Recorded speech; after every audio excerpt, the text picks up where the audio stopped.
Have you ever felt that something is not right with our world? We see disasters increasing. We see conflicts growing between nations. We see societies becoming more and more divided. It feels like we are standing on the edge of a great and overwhelming change.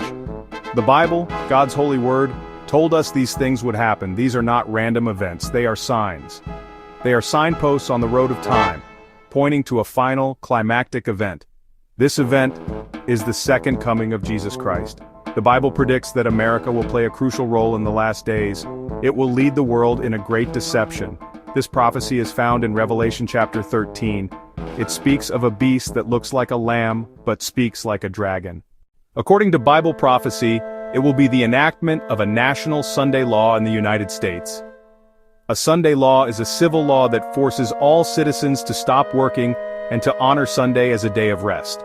It may be presented as a solution to society's problems. Leaders might say it is a way to restore morality, bring families together, or even heal the environment. But behind this law is a much deeper spiritual issue. It is a direct challenge to the authority of God and His holy law. The fourth commandment says, "Remember the Sabbath day to keep it holy."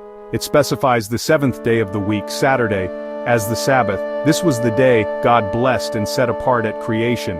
It is a memorial of His creative power. A Sunday law attempts to replace God's holy Sabbath with a day chosen by man. It puts the tradition of men above the clear command of God. When America passes this law, it will be a pivotal moment. It will be the sign that the final events of Earth's history have begun in earnest. After America establishes a national Sunday law, the Bible predicts that this movement will go global. A worldwide system of enforced worship will be established. This global law, honoring Sunday as the day of rest, becomes what the Bible calls the mark of the beast. It is the sign of allegiance to a human power, instead of to God. Imagine a world where you cannot buy or sell unless you compromise your conscience. Economic sanctions will be used against those who remain faithful to God's seventh-day Sabbath. People will lose their jobs. They will be unable to provide for their families. Their bank accounts could be frozen. The choice will be simple, but incredibly difficult. Obey God and face hardship, or obey the laws of man and receive the mark of the beast. Those who refuse to honor the man-made Sabbath will be persecuted. They will be ridiculed in the media. They will be blamed for the problems and disasters happening in the world. Will we trust God to provide for us when we cannot buy or sell? Will we stand for His truth when the whole world is against us?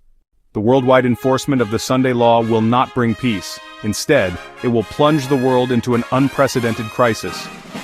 As faithful believers refuse to honor the law, the judgments of God, known as the 7 last plagues, will begin to fall upon the earth. The plagues will fall upon those who have the mark of the beast, but God's people will be protected, just as the Israelites were protected from the plagues in Egypt.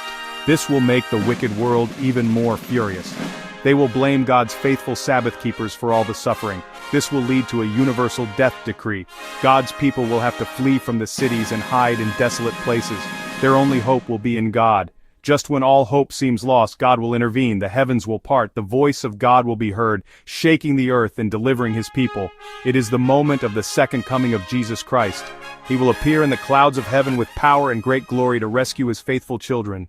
The central issue in this final conflict is worship. Who will you worship? Your eternal destiny depends on this decision. It is a choice between life and death. Will you worship the Creator, who gave us the seventh-day Sabbath as a sign of His authority? Or will you worship the beast by honoring a day that man has established? This is not a time for indecision. It is a time to build a deep, personal relationship with Jesus Christ.